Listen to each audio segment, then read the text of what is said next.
السلام عليكم ورحمة الله وبركاته.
إن الحمد لله نحمده ونستعينه ونستغفره ونعوذ بالله من شرور أنفسنا ومن سيئات أعمالنا من يهده الله فلا مضل له ومن يضلل فلا هادي له أشهد أن لا إله إلا الله وحده لا شريك له وأشهد أن محمدًا عبده ورسوله اللهم صل وسلم على سيدنا محمد وعلى آله وأصحابه ومن تبعهم بإحسان إلى يوم الدين أما بعد فيا أيها المسلمون اتقوا الله حق تقاته ولا تموتن إلا وأنتم مسلمون قال الله تعالى يا أيها الذين آمنوا اتقوا الله حق تقاته ولا تموتن إلا وأنتم مسلمون. Muslimin sidang jemaah yang dirahmati Allah Subhanahu wa taala. Pada kesempatan ini saya mengingat dan memesan kepada diri saya dan muslimin serta para jemaah anak karya yang dapat mengikuti siaran ini melalui siaran langsung dan juga rakaman. Adalah sama-sama kita memperkasakan ketakwaan dan ketaatan kita kepada Allah Subhanahu wa taala dengan sama-sama kita melaksanakan sebaik-baiknya, sebanyak-banyaknya perintah Allah Subhanahu wa taala dan meninggalkan larangannya agar kita dipayungi dengan rahmat dan keberkatan daripada Allah Subhanahu wa taala.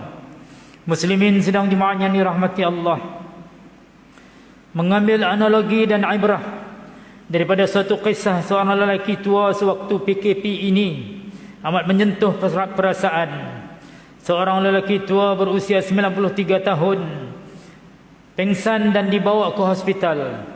Dia diberi oksigen untuk menyokong pernafasan kepadanya selama 24 jam. Selepas beberapa ketika lelaki itu kembali sihat. Doktor memberinya bil rawatan dan ketika dia melihat bil itu dia mula menangis. Lalu doktor pun memujuk dan mententeramkannya. Tetapi lelaki itu berkata, "Saya tidak menangis kerana wang, tetapi saya menangis kerana hanya 24 jam menggunakan oksigen. Saya perlu membayar bil yang tinggi, tetapi saya telah menghirup udara Allah Subhanahu wa taala selama 93 tahun. Saya tidak pernah membayar apa-apa pun kepada Allah Subhanahu wa taala."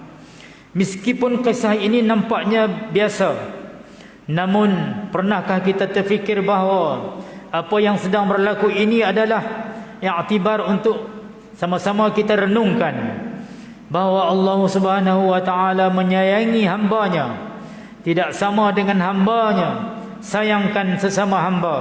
Kadangkala kasih sayang Tuhan kepada hamba-Nya diberikan ujian dan musibah agar hamba-Nya berpaling mengingatinya. Firman Allah Subhanahu wa taala menerusi suratul Baqarah ayat 155 dan 156.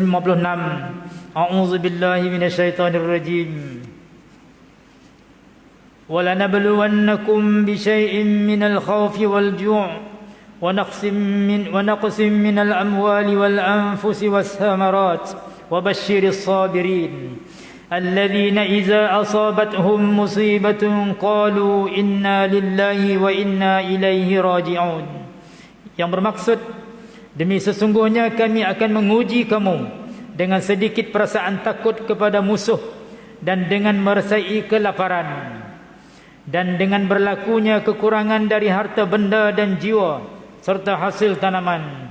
Dan berilah kabar gembira kepada orang-orang yang sabar, iaitu orang-orang yang apabila mereka ditimpa oleh sesuatu kesusahan, maka mereka berkata, sesungguhnya kami adalah kepunyaan Allah dan kepada Allah jualah kami kembali. Muslimin sidang jemaat yang dirahmati Allah, Allah timpakan kita dengan sedikit ujian dalam PKP ini. Allah jadikan orang miskin bertambah susah, hendak mendapatkan bekalan makanan dan keperluan, supaya orang yang berada menghulurkan bantuan. Allah uji orang yang sakit dengan ketakutan kerana melihat di hadapannya berlaku setiap hari kematian demi kematian. Allah jadikan hati orang-orang yang sihat sentiasa berwaspada dengan wabak yang bakal datang bila-bila masa sahaja jika tidak berjaga-jaga. Ada pula orang yang berkereta mewah tetapi tidak boleh bergerak ke mana-mana. Ada orang yang banyak duit namun tidak boleh membeli belah dan bermewah-mewah seperti selalu. Ada orang yang punya keluarga tetapi tidak dibenarkan ziarah. Ada pula yang terpaksa bertugas siang dan malam tanpa mengenal arti penat dan lelah demi kerana berada di barisan hadapan.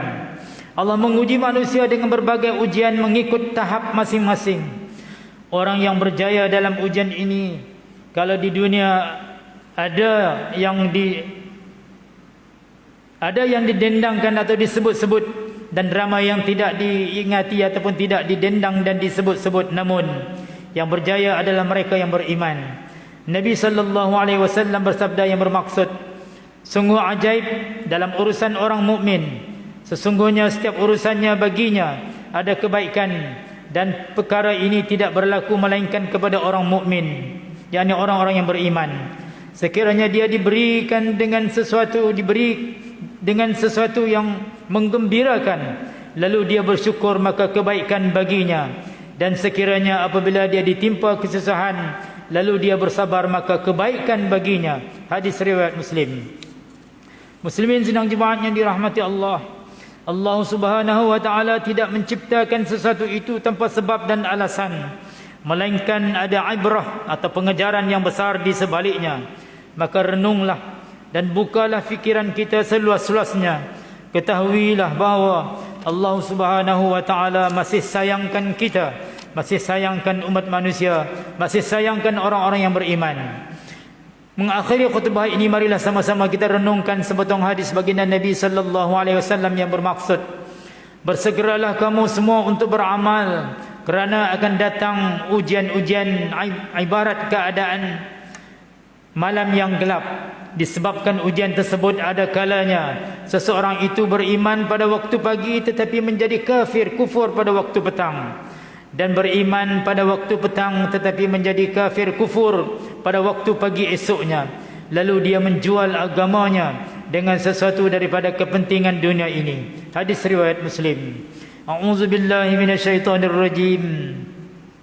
Innal ladzina kafaru wa matu wa hum kuffarun falan yuqbala min ahadihim mil'ul ardh falan yuqbala min ahadihim mil'ul ardi wa min'ul ardi dhahaban walau iftada bih ulaika lahum 'adzabun alim wa ma lahum min nasirin. Surah Ali Imran ayat 91, yang bermaksud, sesungguhnya orang-orang yang kafir lalu mati sedang mereka tetap kafir, maka tidak sesekali akan diterima dari seseorang di antara mereka emas yang sepenuh bumi, walaupun ia menebus dirinya dengan emas yang sebanyak itu.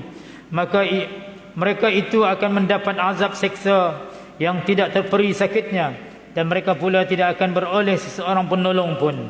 Barakallahu li wa lakum fil Qur'anil azim, ونفعني وإياكم بما فيه من الآيات والذكر الحكيم وتقبل مني ومنكم تلاوته إنه هو السميع العليم. أقول قولي هذا وأستغفر الله العظيم لي ولكم ولسائر المسلمين والمسلمات والمؤمنين والمؤمنات فاستغفروه فيا فوز المستغفرين ويا نجاة التائبين.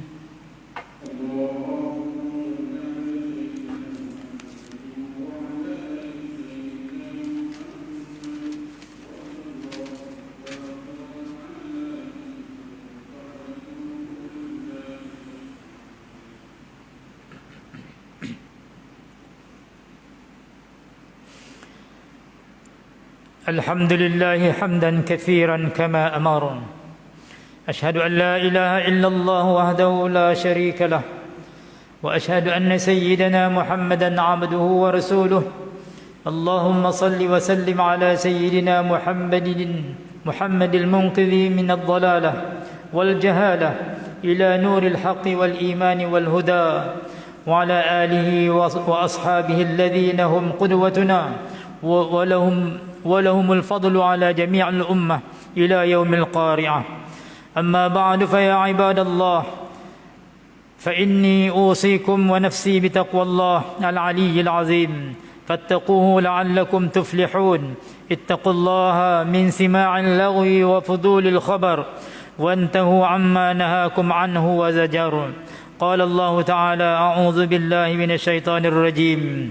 يا أيها الذين آمنوا اتقوا الله ولتنظر نفس ما قدمت لغد واتقوا الله إن الله خبير بما تعملون.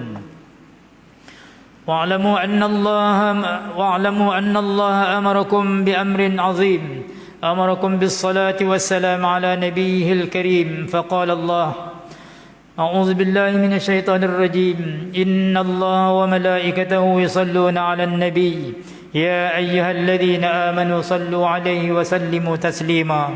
اللهم اغفر للمسلمين والمسلمات والمؤمنين والمؤمنات الأحياء منهم والأموات إنك سميع قريب مجيب الدعوات يا قاضي الحاجات يا رب العالمين. اللهم اجعل هذا البلد آمنا مطمئنا. اللهم أصلح أئمتنا وولاة أمورنا، واشمل اللهم بعنايتك وتوفيقك جلالة الملك مولانا الأمين الكريم السلطان صلاح الدين ابن المرحوم السلطان بدليشة، وولي عهده دولي ترعمت مليتنكو شرف الدين بدليشة ابن الأمين الكريم السلطان صلاح الدين، وجميع الأسرة الملكية. اللهم وفقهم للسداد وأصلح بهم العباد والبلاد، واجعل التقوى لهم خير زاد. إنك رؤوف رحيم جواد يا لطيفا بالعباد يا أرحم الراحمين. اللهم إنا نعوذ بك من البراس والجنون والجزام ومن سيء الأسقام. اللهم إنا نعوذ بك من جهد البلاء والوباء ودرك الشقاء وشماتة الأعداء وسوء القضاء. تحصنا بذي العزة والجبروت واعتصمنا برب الملكوت وتوكلنا على الحي الذي لا يموت. اللهم اصرف عنا البلاء والوباء والغلاء وسوء الأسقام. ربنا عليك توكلنا وإليك أنبنا وإليك المصير. ربنا آتنا في الدنيا حسنة وفي الآخرة حسنة وقنا عذاب النار. وصلى الله وسلم على سيدنا محمد وعلى آله وصحبه وبارك وسلم. إن الله يأمر بالعدل والإحسان وإيتاء ذي القربى وينهى عن الفحشاء والمنكر والبغي يعظكم لعلكم تذكرون. فاذكروا الله العظيم يذكركم واشكروه على نعمه يزدكم واسألوه من فضله يعطكم ولذكر الله أكبر والله يعلم ما تصنعون. أقيموا الصلاة.